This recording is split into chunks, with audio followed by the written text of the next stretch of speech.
All right. Hello, everyone. Good morning, good evening. I don't know when you're listening to this podcast. Hope your commute is going well. Are folks still commuting? It is a wonderful Sunday once again, and RPM, the Red Peace Machine, is back at you. We are here with a special guest today. Before we introduce them, let's check in with our regular team. Susie, how are you doing? I am doing fine. Thank you very much. I am fine. She's sitting Mm-mm. with her guitar. She's groovy. Susie's gonna give us a song then later today. We need I'm like gonna write live the theme intros song and later. outros. It's gonna be lesbian Beautiful. folk rock. Wait, because that goes with this show. The genre really fits. All right, and the doctors. Our little doctor window. Doctors Madaninejad and Casagrande. How are we doing? Casa Grande, you want to go first? Yeah, I'm in gloating mode. About middle of June, I sent out an email to a text message Oh, actually babies are being hugged. to a group of friends about what I said would be the fifth COVID surge, and people are like, "What are you talking about? It's Yeah. over. Everything's flat." And I got called an anti-vaxxer and a bunch of there was I suffered some recriminations because I was. And now I'm feeling like, wow, I guess the CDC and the disease itself must be a bunch of anti-vaxxers too. Yeah. Have you reached out again to that group of people? I would, cite my No, last message. I just they might hear this and then know I'm gloating, but I haven't actually I, gloated I to just them. feel I weird gloat really openly, yeah. when we get to gloat about something terrible happening. That come on, no. No, it's what I live for. Yeah. I mean, helps me I do cope. history. History is just stringing together a series of violent events. Just Yeah. like It's a catalog of humans. yeah. All right. What about you, Dr. Banafshat? Madaninejad. I am feeling pretty damn good. I got my buddy here on the show, and Ramesh, you say how you're feeling, and then I'm gonna introduce Jaquita. Feeling wonderful. Happy to be here. Let's hear more about this buddy. Who is Yeah. the buddy? Okay. So everybody, our co-host, our very first co-host, guest co-host, is Jaquita Wilson Kirby. And Jaquita and I, yay! So Jaquita is a political operative in Central Texas. She is a major organizer in the area.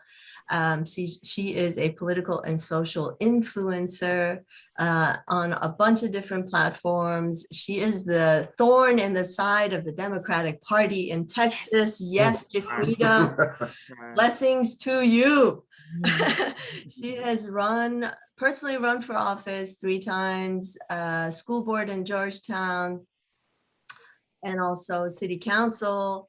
And she has, okay, so I asked her, Jaquita, how many campaigns have you been manager for? And she could not tell me. She's like, well, is this paid or unpaid? I mean, recently it's no longer unpaid. It's all paid. That's true. For y'all who are thinking of hiring her genius. But so she couldn't tell me a number. So we're just going to go with 15. We're just going to go with 15. Yeah, that's about right. She was also, which is apropos to what she wants to discuss today, and we're just going to support. She used to be a teacher for 12 years, both in New Jersey and in Texas, and has a lot to share about the topic that we're going to cover today, which is Governor Abbott, TA, and kids going back to school. Yes. So I'm going to turn it over to you, Jaquita. Welcome. Well, thank you. I appreciate that. I feel like I got the Steve Harvey welcome. I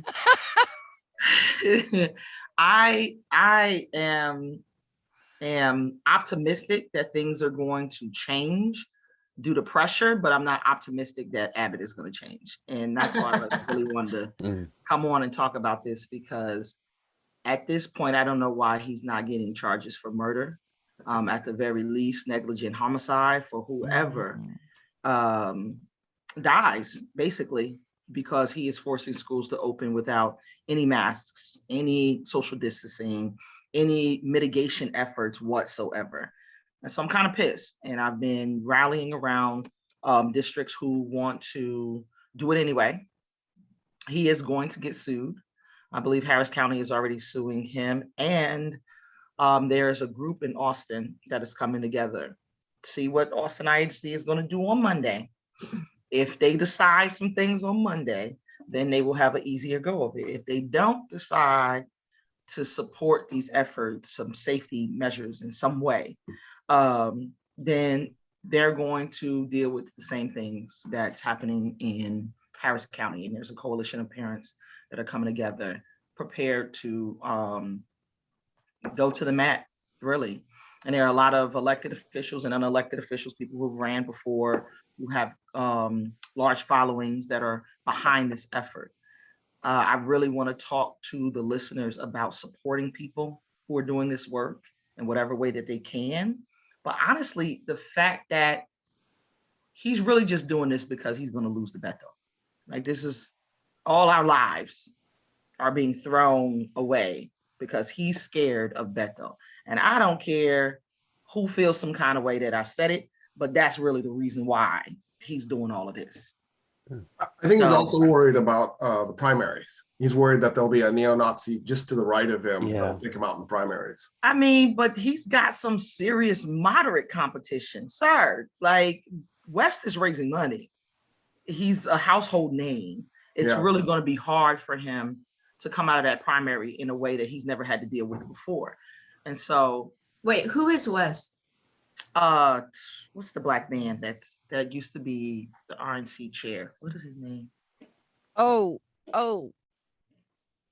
what is his name? why do I want to say Malcolm Nance? That's not right. No, it's not. No, it wouldn't be Malcolm Nance. Yeah, I was like, Alan- he is Alan way to West? the left. Yeah. Alan I West. cannot. Is what his name? Alan West. Alan West. Yes. Thank you. I knew his last name was West, but don't give me on the first name. But he's a serious challenger. He has name recognition. There are a couple of other challengers that are a little bit more, to the right, that are going to be problematic for him, but not in the way that West will. Like, Biden was this close here. Beto was this close here. Like, you can't have moderate Democrats getting that close in Texas and think you need to go further to the right. It's telling you that you need to go further to the left. And so West is showing up because he's had polling done. This is the thing that everyday, people don't understand. People at that a higher level, they're not jumping in for no reason. They have polling that is telling them that they have a good chance. They have money that's coming in there. People that show up with money. Hey, I got $200,000 for you if you will run for governor of Texas. That's how that works at that level. The local level, they throw you in there and they hope you can swim. At the higher level, you're not showing up for anything less than $1 million on the table. So for him to have 3 different challengers says a lot about the state of the Republican Party in Texas and how split they really are. That's why Beto is the threat, because he's going to come out the primary. Like, let's just be clear. Nobody has $55 million because that's what he already has. Nobody has that. But it's going to diminish his capacity. He's going to have to spend a lot of money to come out of that primary on top without a runoff. That's going to take out of his war chest. So this whole special election thing and schools without masks thing, that keeps his name in the paper. That keeps people talking about him. That's less money he has to spend. So he's going to keep doing these extreme things to save his war chest to come for Beto, because he knows so far Beto has no challenges. The people who are announcing are not challengers. Let's be clear. Anybody that's not showing up for Beto in the primary that doesn't already have $1 million in the tank is not a challenger. And I'm sorry for your audience who are going to feel some kind of way about that statement, but that's the reality of politics in Texas. Like, if you don't have the money, Texas is too big a state for you to challenge anybody in a primary statewide and not have $1 million. Only person that came close to doing that with nothing was Sema. when she went to that primary with Beto and got more than half the vote off of $20,000, woo! That tells you everything you need to know. Wow. But But what she's the only did one. that tell us, Jaquita? Yeah, tell the Tells story. that tells us that the Democratic Party is also very split between very progressive Democrats, those that are like willing to take it to the mat. And for Texas, that's a big deal. So Jaquita, this show might be listened to all over. Yeah. And can you tell us who Sema is? Sema Hernandez is a progressive candidate outside of Houston. She ran for Senate. She was a DSA member, right? That was her. Yes. Yes. Mm-hmm. You know, and I remember being an early supporter because she was organizing around all that, the chemical pollution explosions that were happening down in that area at the time. And I remember following that very closely. Like, this lady, this mom, you know what I mean? Is like taking out time and work and everything to try to save herself and her neighbors. Everybody paid attention, and people paid attention. And so they laughed at her running that race. But look at her numbers. Her numbers were a scary amount of numbers to be going up against Beto, and he was spending money and he was doing all the right organizing, and she still touched him and on 20 grand. Like, I think it was in the hundreds of thousands, her voting support at that time. Wow. So when that happened, it was like a wave hit Texas. Anybody that was being an operative at the time was looking at those numbers going, whoa. Now, had I been Beto, I'd have bought Sema out. Hey, friend, cool. Yeah, we cool, right? How can I bring you on the team? What do you want this seat in my platform? You know what I mean? I can't give you everything because I got to get these moderates, right? But like, what's your core, your top three? Let's work on something. That's what I would have done. Okay, because then he wouldn't have dealt with all the things that came afterwards. And I think he would have won, personally. I think he would have won if he'd have brought Sema on board. But here we are, still dealing with Ted Cruz.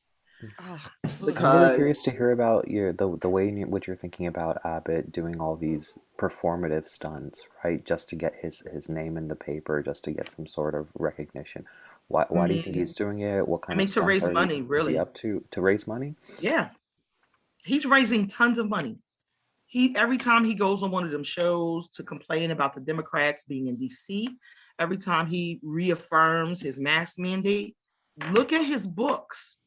Look at his quarterly numbers. They've gone up significantly each quarter that he's doing that. So he won't continue if he's not making money.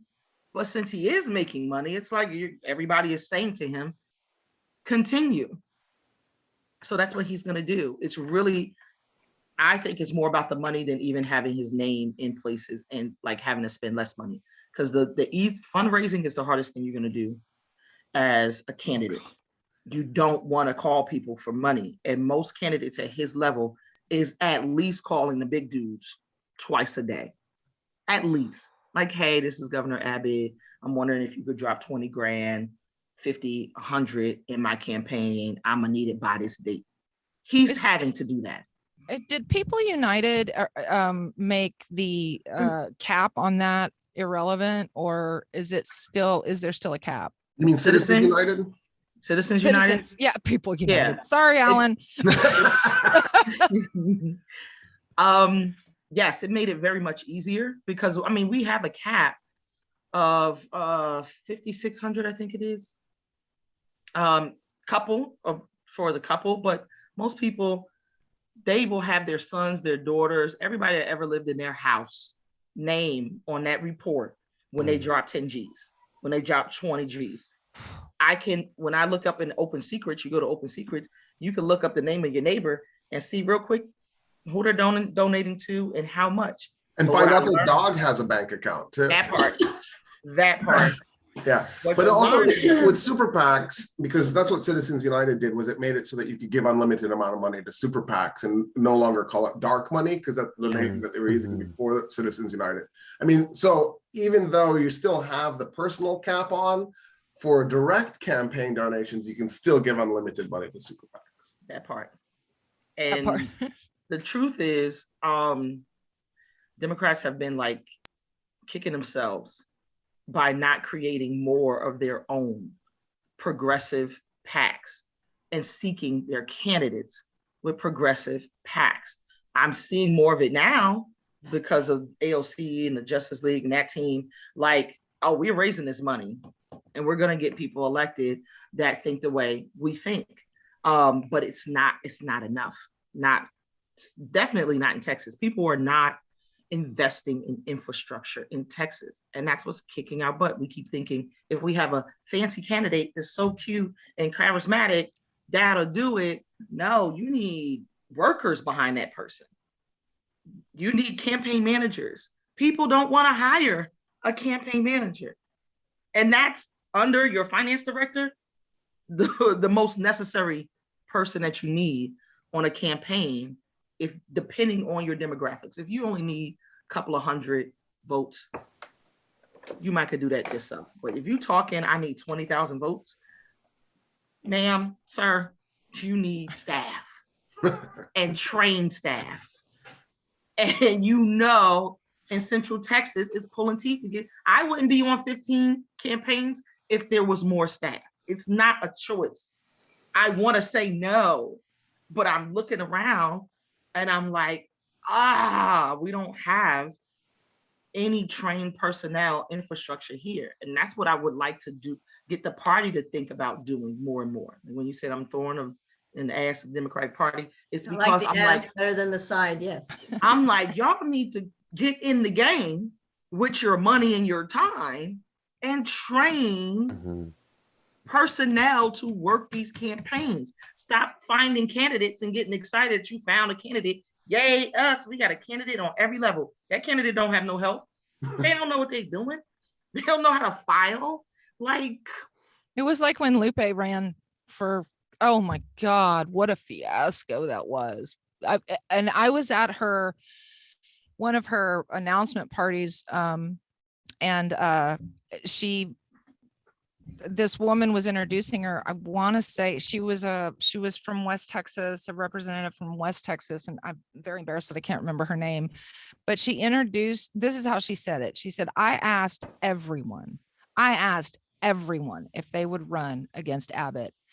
And the only person who had been in the corner the whole time raising her hand and she called her Lupe, was Lupe. And I was like, that is not an endorsement. Oh my God. So I knew how that was going to go off the bat. I personally feel like they did her wrong intentionally. She was not, she's not ready for that level. First of all, I don't think the thing is, none of them are. I know. None of them are ready. None of these people know how to be in charge of anything. Yeah. Like if you see what I got to see on the local level, oh my God. Obama has said something that messed me up once. He was like, the only reason I ran for president is because I ran for alderman. And he said, I ran for alderman because the alderman in my town was a jerk. And I thought maybe, if I could talk to this dude, like we could work something out, but I couldn't. So I ran against him, then find out the dude above him is a jerk. And then the dude above him is a jerk. And I run for president. Now I'm on the national stage and it's no different than this first alderman that I dealt with originally. And that's the thing we got to get out of our heads. It's like, we think you got to be ready to be at that level. They're not ready. They're just winging it. I would like for them to have some rudimentary knowledge, though, of how politics work. Like Donald Trump. No. She won multiple elections before she ran. You know what I mean? She ran. Yeah. Dallas Sheriff's Department. That's extreme. That's a big deal. That's like they were going to pick White, and White was only the son of a governor. Like, Well, that's what we do in Texas. How was he more qualified? It's in the genes. It's hereditary. Come on, he knows everything. It was passed. Osmosis. It's all osmosis. I mean, It's in the it's an genes. aristocracy. That made me so mad. Like, she had her faults, but I was like, yo, y'all could have really got behind her. And They did tried, not. but you didn't even want to try because of all these things. And personally, I think it's because she was brown. She didn't click off the boxes that you wanted her to click off. And she was a lesbian. Oh, they was like, nah. Oh man, it was the end. It was not good. Yeah. We can't have that. So I'm So, like, what about TEA? I'm kind of interested in where they stand on all of this stuff. I gotta say something before we get. So Jaquita has 5 kids. Jaquita has 5 kids. She's also married to Mr. Kirby. I'm told to just say Mr. Kirby. Yep, Mr. Kirby. Yep. Okay, take it away. Well, I was just that giving was the background because we're gonna hear some stuff. yes, that's true. That is true. Yes. So Okay. somebody bust in here, you know what happened. No, the TEA situation is an issue because they know better. Like, they literally know better, but they're towing the line. Like, when I posted, what did they send out recently? New guidance from TEA. Schools don't have to inform parents of positive cases. Oh, wow. Schools don't have to conduct contact tracing. Mm-hmm. If a school does contact trace, parents can still choose to send a child to school if they are a close contact of an infected student. Oh my God. Even infected students can be sent to school, right? You can be COVID positive and you are not. Yes. And if you're vaccinated and you don't have symptoms, you can come to school. And they're not going to force you to wear a mask or anything like that. Oh my God. It is up to the discretion of the parents to make the right choices. Not my kids. You're not getting none of my kids. So my kids are unenrolling from the school district. And that's something you were talking about. Yes. Tell us about that. Yes. So I've been cursing these people out for years about other stuff. And so I have a reputation of being a bit aggressive, and I'm fine with that. And I'm contacting my school board members. I'm contacting the superintendent. I'm like, what y'all planning to do? And they're like, nothing. Abbott said we don't have to do no masks or anything. And only 15% of our people did virtual last year. So it's not a big deal. It's not a big deal if we don't have a virtual option. It's not a big deal if we don't have the masks in place. Nothing is a big deal. It's all going to be okay.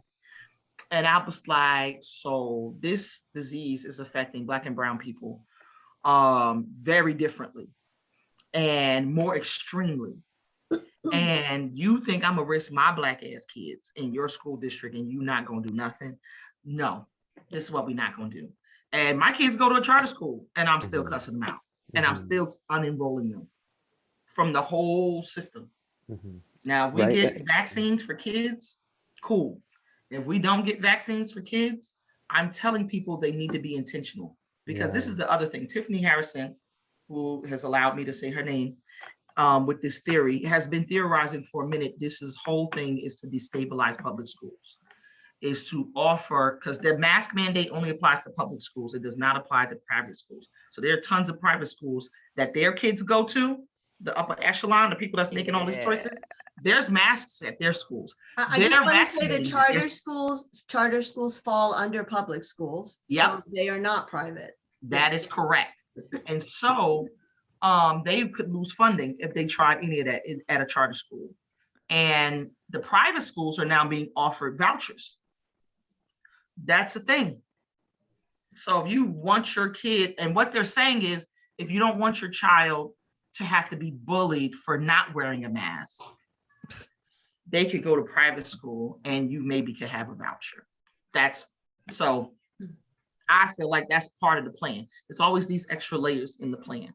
It's not just, oh, it's okay if you die. It's like, not only is it okay if you die, let me destabilize public schools so that it's easier for us to take over with these voucher programs, which is what we wanted the entire time. Yeah, the Republican Party definitely has a pattern of that, right? 40 years of trying to destroy the public schools, especially in the last 25. So it totally fits. But also, yeah, and also it's right in line with them wanting to not teach CRT. I mean, that's just right in time for all of this, right? They're like so afraid that that's another way you can get people out of school is I mean, why would you send your kid to school where they're going to learn patriotic learning and no CRT? I don't understand how you would send your kid to a school that would not teach critical race theory. If you watch some of these school board meetings, I mean, pick any school board meeting, and I mean this literally. I don't have to even tell you which one to go to. Pick anyone in Williamson County. Watch the first 30 minutes of opening comments. There's more than one school board? Yes, these parents are terrified. When I say terrified that their child will learn critical race theory, in there crying, snot nose, full Karen. I can't believe you're teaching. I mean, gone. It's not coming back. Situation. And they're still proud of their Grand Dragon sheriff back in the day when I was there. Ma'am, they're on camera doing this. It's like, there's certain things I'm not saying on camera. Like, if I'm behind closed doors with my friends, I'm but they're on camera saying these things. Sometimes with their kid with them. And the kid is watching the mom do all of that. Great. That's great. And so understand, these families, they're terrified.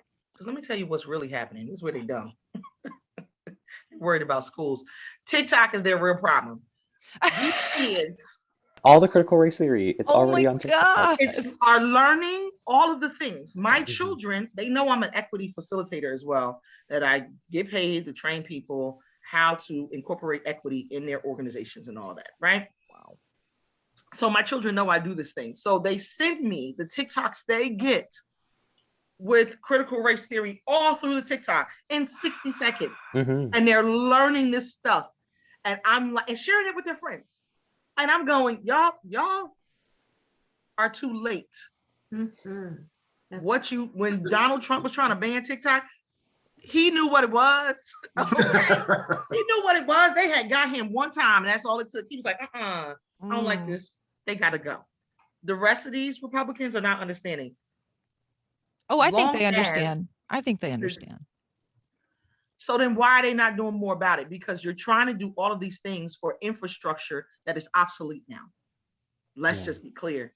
Yeah. You know, we send our kids to school because we got to work. It's babysitting. Nobody's really expecting them to learn too much. Okay. Right. I've been a teacher for long enough to know parents are like, you doing too much.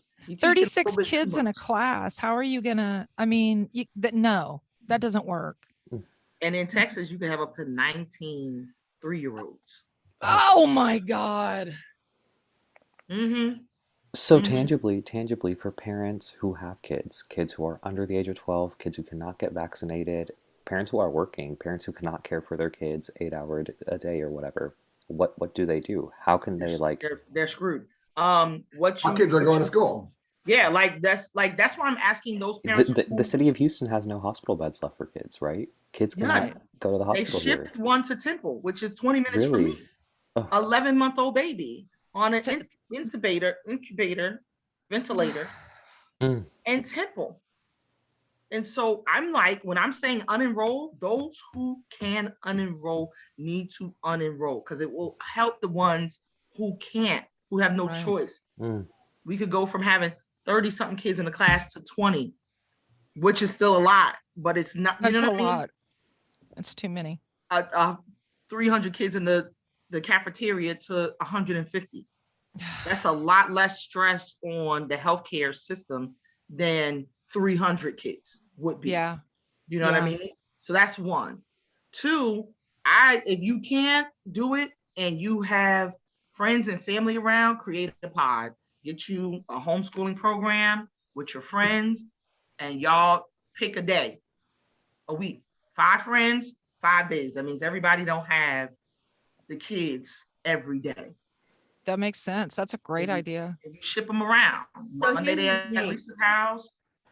That how would require long- us having, yeah, authentic relationships with our friends and our neighbors where we can rely and trust in each other and all this beautiful community work. We don't Yeah. do that. That's anathema. So I'm having lots of emotions right now because I am starting Monday going to be teaching in classrooms, at least with 20 kids, but still. And yes, at a charter school. And yeah, Do they so have a mask mandate? there is They no mask can't. mandate. They cannot. There cannot be a mask mandate. It can be. They just No, I mean, They would Yeah. lose funding. we would lose funding. Yeah. So y'all would have to prove it messing around with me. Let me tell you something. I'm running the program. Everybody wearing masks. Yeah. Yep. Prove I There said is space something. for school districts to resist, right? To continue to there have a are. mask There mandate, are. to engage in a lawsuit, to drag that lawsuit out for a year, to do There's a all of this lot stuff. of ways to Mhm. do it, because that second session hasn't started yet. Like it started, and he found out about the loopholes because, of course, the mainstream media had to post how they talked to 8 lawyers about what loopholes could do to do mask mandates, right?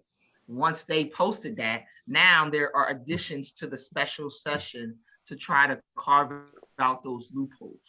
It costs To $1 try to get million rid of those loopholes. for every extra special session we have. It costs like $1 million. But he can't do nothing now because 12 of them got COVID. Sorry. Stupid, like 12. Stupid. And it's the 12 that got tested. I'm not being, Mm. they miss me with that. You know they all got the Rona. And it's probably the safest things that the Democrats could have did for themselves and their family. That's staying the in truth. DC. How crazy. So it's, I think I'm so proud of them, though. I'm so proud that they've stayed there and that they're, I mean, that gives me a little hope, just a little bit. I was shocked. So I didn't with expect it at all. with all of this that you do, you've run for office before, is that right? Yes. And that was in Williamson County or Georgetown Yes. proper? Was it for Georgetown City proper. Council? Yeah. Okay. Yes. And how did that Yes. go? How many have you run more than once? I lost my last race by 12 votes. So that hurt. That hurt a little bit. Recount. Oh, God. Yeah. Somebody offered to pay for a recount, but I just was like, it is what it is. I didn't have a great team Cyber Ninja at that time. And so that's why I was pushed to say, people, get people on your team that have experience, that know what they're doing, that are not personally involved. That's what makes it hard. You think, oh, I could just hire my husband and I could just get my sister to do the book. Nah, you need a team. You need professionals to come in. And so this time I'm going to have an excellent team. I'm hiring nothing but professionals. I'm just going to do the fundraising because I hate fundraising. And previously, I could just go and ask a group of people for money and raise what I need. This time I'm going to actually work to raise the money that I need to support a full team and pay them a living wage. Because that's another thing, candidates. Stop depending 24/7 on volunteers. That is slave labor. You need to pay the people, especially the people that are working 40 hours a week for you, a living wage. Yeah. Mm-hmm. You're not a Democrat if you're not doing that. That's just how I feel about it. Now, if you ain't got no money and you run it anyway, just on power, and all of y'all is broke and trying to work it out, that's different. That's not what I'm talking about. I'm talking about candidates that are actually raising money, that have money in the bank, that will only spend it on ads and things like that, but won't pay their people. Pay your people. That's just wrong to me. So you're going to run again, though, this time, right? You've got a campaign starting in November? In November, yeah. Awesome. Yep. And what seat? Who are you running against?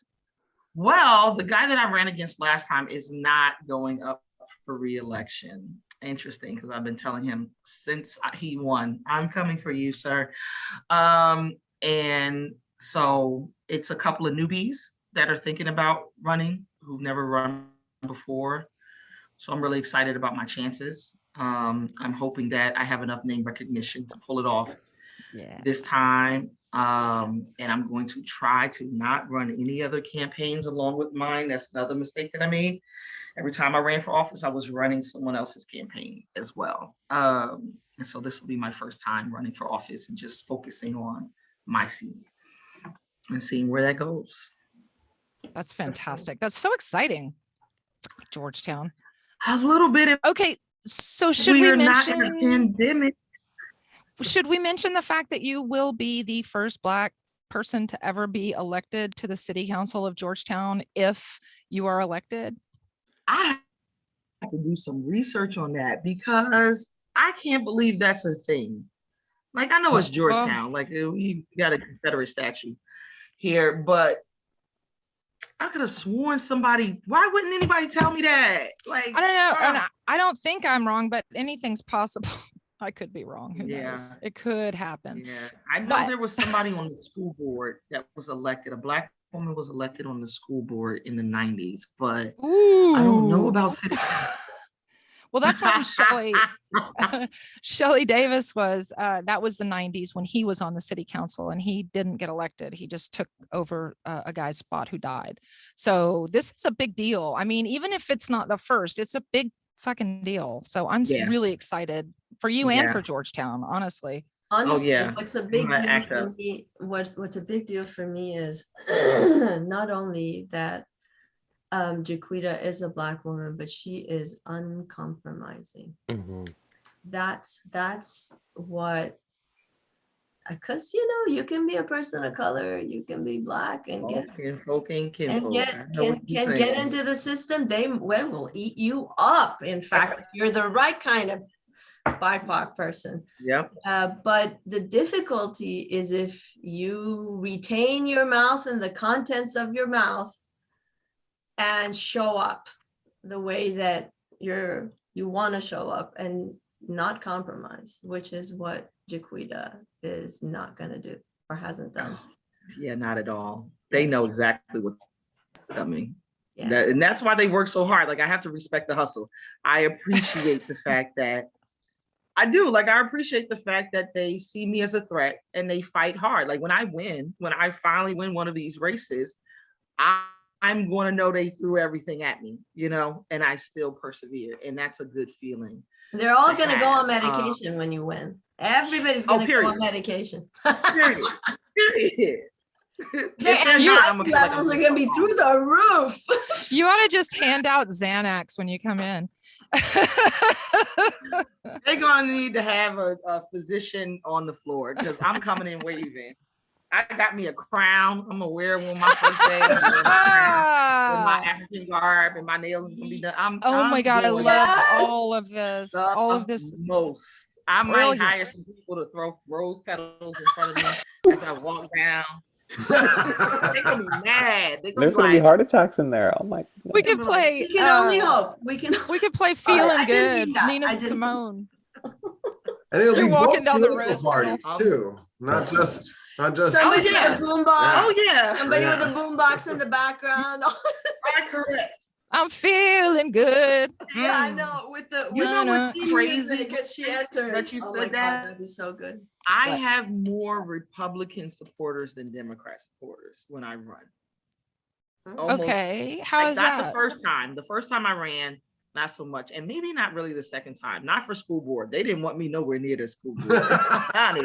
They're right. But city council, I want to say when I got my numbers, it was 50-50 support. That's crazy. Like card carrying conservatives too. Wow. Like I went to one Tea Party forum, right? And I'm like, I had been partying with my friends the night before when I should have did. And I was like, I was so hungover at that forum. I look back on that like, oh, that was irresponsible, Jaquita. But I'm so chill though at the forum. I'm like, you know what? Say what y'all gonna say. Ask me whatever questions y'all gonna ask me. I don't care. This is how I'm just like Vanessa. I'm gonna say what I say. And by the end of that, they were taking my signs. People gave me money. I was like, y'all know I'm a Democrat, right? Y'all see I'm black. Like, this is not, like even my team that was with me was like, what just happened? I was like, I don't know. I literally cursed them people out. Like I was talking like I'm talking to y'all. They asked me about a bathroom bill, what I do about the bathrooms. I was like, y'all ain't protecting the girls in the bathrooms now. They're getting assaulted in the bathroom. Y'all need to be checking these dudes that's assaulting them in the bathroom. We got to go through this. And they were like, what? There's no one's talking about this. I said, yes, they are. Y'all not listening. Yeah. Go to the school and ask them how many assaults happened in that high school bathroom that ain't had nothing to do with nobody dressing differently. And then come back to me and tell me what you plan on doing about that. And they like, oh, we didn't, who could we contact? Don't ask me who to contact. If you talking to me who's running about a bathroom, you know who to contact. You don't really want to get in there. You only want to get in there if there's a boy with a dress on, but you don't care about the boys in pants. And that's what I got issue with. And I was able to name all the assaults, at least the ones that came to me. Because Vanessa knows the only reason I ended up on Southwestern is because I'm minding my business, protesting this statue, the racist statue, and I'm getting girls from Southwestern coming up to me talking about how they got sexually assaulted on campus. That's how I ended up running for office in all of this, is how much sexual assault is happening in Georgetown proper and no one's doing anything. Mm-hmm. I was minding my business, regular activists. And they're like, hey, excuse me, you look like you talk to people. Can you ask them to stop assaulting us? So I show up at the campus with a bat to talk to these girls, because I'm like, just like, I had talked to the chief of police, and he's like, I can't do anything. They have their own jurisdiction. So I went to go talk to their chief of police, and she was like, oh, some of the girls, just regret things that happened the night before. I said, they regret being roofied? That's what we're gonna say. Okay, so since y'all don't care, I don't want y'all showing up caring when I show up with this bat. Now you care that somebody's been assaulted. I don't want to hear nothing. And nobody called the cops either. That's what's interesting. And I've been acting up on that campus ever since. They're also super concerned about control over other people, like down to what we wear. I mean, give me a fucking break, man. I mean, who cares what I'm wearing? Who cares what I look like? I feel like now is a good time to lift up the guitar and turn it backwards. Oh yeah. Nancy? By the way, y'all, we're gonna have Jaquita. She's agreed to come every once in a while. Yes. Oh yeah. So we don't have to throw all our questions at her. There you go. Oh yeah. Higher, a little higher. Higher. There you go. There you go. She's the best. Yeah. She's the best, man. I love that. Yeah. Wow. Okay.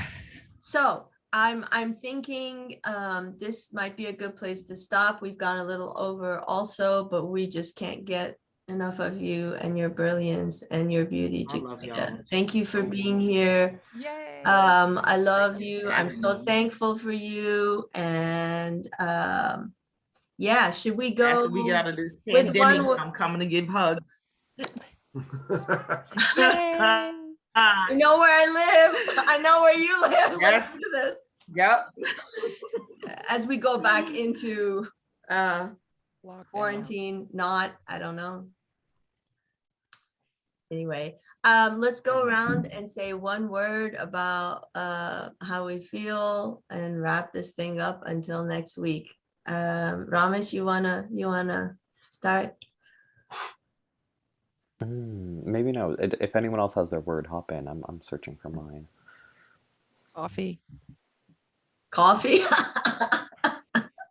It's my word. All right, I'm feeling super warm and fuzzy right now, so I'll leave it at that. It's a good morning. I'm inspired. Yay. Jaquita, I miss you. I miss you. I don't have any other words, but I miss you. Aww. I miss your tea. I miss your smell. I miss you so much. So, That's so sweet. love you, woman. Ramesh? So happy to have Jaquita. It was I great. think to I think the Princess Leia look you got going is so suits you Y'all because have you no are a idea. warrior. You Can you are can you get a white goddamn outfit? Jedi warrior. It's Can you get a warrior white outfit and royalty. do that? That would be It's- awesome. y'all are gassing me right now because I swear my afro was like this. Okay, next I got time. up this Afro morning, next and I was like, time. okay, I You got know, Yes, Angela Davis. Angela That's enough Davis in time the to be like 60s. ponytails. Jedi warrior, that's fine. That's right. You won't be able to see my face. This is so much hair. I'll be having to Alright, move y'all. it, but I appreciate the gas. Thank you so much. Thanks. It was so nice to meet you, and please come back. Will do. Bye, y'all. Bye. Bye, everybody. Bye.